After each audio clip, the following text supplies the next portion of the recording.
So let's talk about working in the round. There are actually two different situations, if you will, two different methods. There's what I call full needle knitting, where the stitches fill the needle. This is a 16-inch circumference. There are obviously longer ones as well. A sweater in the round might be worked this way, or a hat on a 16-inch. There's also a method I call small circumference knitting, and this is for things like mittens and socks, where what you've got is you've got a smaller number of stitches and there isn't really a circular needle that you can fill with those stitches. Two different circumstances. The methods are very similar, but there are a few differences. Let's talk through them. I want to talk about casting on and joining and starting when you're working in the round. My preferred cast on is the long tail. It is for most things, actually. Couple of tricks with the long tail. When I'm working in the round, I like to start with a slip knot. This is a bit controversial, but specifically for working in the round, I find it helps. First of all, that first stitch is a bit more stable, which is really nice, but also it's helpful actually with joining and with weaving it in your ends, for a reason I'll show you in a bit. To keep it loose, because this is always the challenge with the long tail cast on, you want to keep the stitches spaced out on the needle. You see how I'm leaving them some real breathing room there? You don't need to do the two needle thing. That actually doesn't help. You really just want to leave them spaced out. So you cast on the stitches that you need. Once I've got the required number of stitches cast on, I need to distribute them across my needles. In this case, I'm using DPNs. This would apply if you were doing magic loop or two circulars too, more on which later. When you're moving the stitches around, you put the needle in as if to purl, to move them over. You're not going to work them, you really are quite literally moving them over. And it actually doesn't matter how you set them up, in that you can come from one end or the other end. And they don't have to be, if you're on double points, evenly divided. It's nice if they're close, but it's actually more important that you get tidy repeats distributed across your needles. So if one needle has to have a couple more stitches than another, that is not the end of the world. Let's talk about joining the round. This is something that does inspire a little bit of trepidation, I think. My philosophy is perhaps a little bit more casual than most. There's a lot of instructions about forming a triangle and making sure you're not twisted and placing markers. And for me, I take a much more straightforward approach to it. I always slip the stitches into the middle of the needle, so I'm not worried about them falling off. And then what I do is I start knitting, and it's as simple as that, honestly. The first stitch I'm going to knit is the one at the opposite end from the working yarn. In this case, it was the first one I cast on. And all I'm going to do is I'm going to pick that up. This is going to sound kind of ridiculous. I'm going to start knitting. If I put the needle into that first stitch, grab the yarn. Here's another tip. If you've done the long tail cast on, I actually like to work the first stitch or two with both ends of the yarn, both the working yarn and the tail. I find that tidies things up a little bit on the join. And then I just start working. And something rather wonderful has happened. That triangle we were fussed about creating, it's happened automatically. So I didn't need to worry too much about how I was holding the stitches. I'm now secure and it's joined, and now I can worry about whether I'm arranged properly or not. So I'm just going to position the needles the way I prefer them. And the other thing I didn't worry about was whether the round was twisted or not, because it turns out you actually don't need to worry about that. You can fix a twist at any point in the first round. At any point in the first round. What I like to do is just join my first needle, work across, and then assess. So I put it down on the table. Now in this case, I have a twist. You can see because the stitches of these two needles are pointing into the middle, and the stitches of this needle are running over top. And the way that I fix that twist is this. I'm just going to carefully swing the tip of the needle that contains the twist through the middle like so. Okay. What I've actually done is I've transferred the twist effectively to the join between the two needles, but because I haven't actually worked any number of rounds, there's no fabric there, so that twist isn't visible. So I'm going to put it back just so you see. So I'm swinging the tip of one needle through, and then take it out again. So I really do not worry about the twist. It's one of those things that it's actually easier handled once you're joined. And if you've ever worked a cowl where you have to cast on, you know, 200 stitches on a 40-inch long needle, it's happened, you can't tell whether it's twisted or not. So I like to work the first round and then I assessed. The other thing I'm not worrying about here is whether my join is particularly snug or not. In this case, there's a little bit of looseness in my join, but you know what? You go over that so many times as you're working in the round that that tends to tighten up on its own. And if there is any residual looseness just in the join, well, you've got that tail and you've got to weave it in anyway, so why not use the tail to close up that gap? So things to not worry about. And the last thing to not worry about is markers.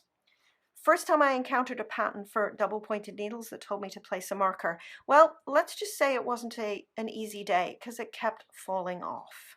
You can't place a marker at the end of a double pointed needle, but you don't need to, because this is where your cast on tail becomes your marker. When your two yarns are lined up, you know that you're at the end of the round. In this case, I've only worked one needle, so I've got my tails are separated. If I work two more needles, my tails would be in the same place. Easy. Circular needles, the process is very similar in that same sorts of things you don't have to worry about. In this case, I am using a stitch marker though, because it's the only way we'll accurately be able to keep track of the start of the round. So I use one of these little ring markers, or there's lots of different styles of markers you can use. Pop that on the right hand needle, that's the one with the yarns hanging off. And what I'm going to do is use this right hand needle with the two yarns hanging off it to knit the first stitch at the other end. Of course, if it's a pattern, if you need to purl it, you will purl it, but let's just knit it for now. And I am going to use both ends of the yarn from my long tail cast on there, because I find that that makes the join a little bit snugger and helps with the divot at the start of the round. So I've used both yarns, the tail and the working yarn, for the first couple of stitches, and then I'll just drop the tail and continue only with the working yarn. So the key thing there is to make sure that you remember that those doubled stitches are actually just one, and you will work those together at the next round. And once I've worked a few stitches, or indeed all the way around, then I'm going to do my twist check, and I just lie it down on the table like this, and oh look, I have a twist. I am not worried, because I'm going to do exactly as I said before. I'm going to just wiggle the twist over the needle like so and take the twist out. And if I need to reposition the ball of yarn, I would want to do that, to just pull it through the middle. That's fine, so it's set up. But there, done, joined, no twist. Nothing you need to worry about with respect to a gap, and a marker placed so that you can keep track of the start of the round. With this, I want to talk about this little divot, because when you work in the round, you are going to see a little divot at the start of the round where you joined in that very first round.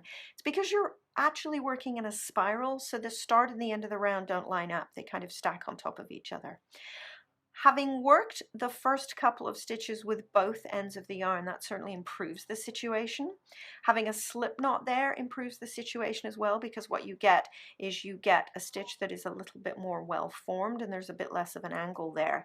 But also, as I mentioned, you've got this tail that you need to weave in, so you can use that tail to close up any looseness in the join and to deal with the divot. And you just work the tail across the gap back and forth. Easy. Just a few notes on working in the round. When I'm working on a circular needle, I like to keep the fabric so that it's growing down, if you will, and so that I am looking at the right side of my work.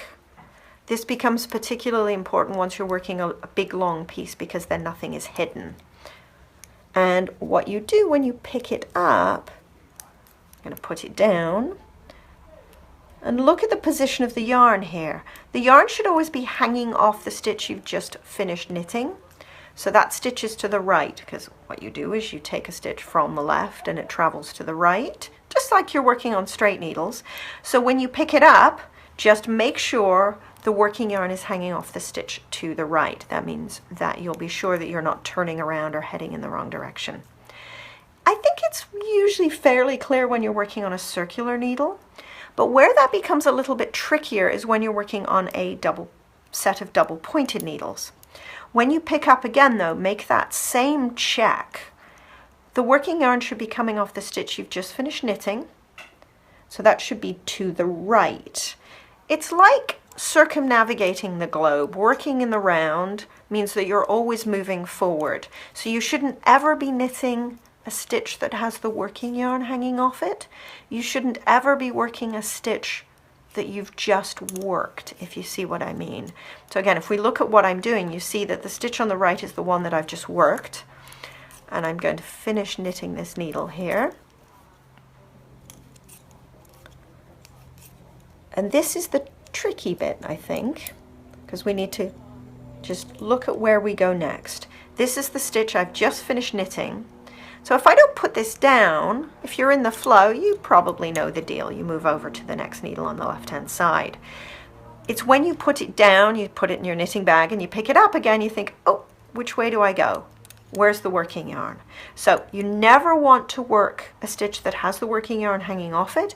You're always working the one to the left. In this case, what's right and what's left gets a little bit tricky. So just identify the working yarn and then it's the next stitch over.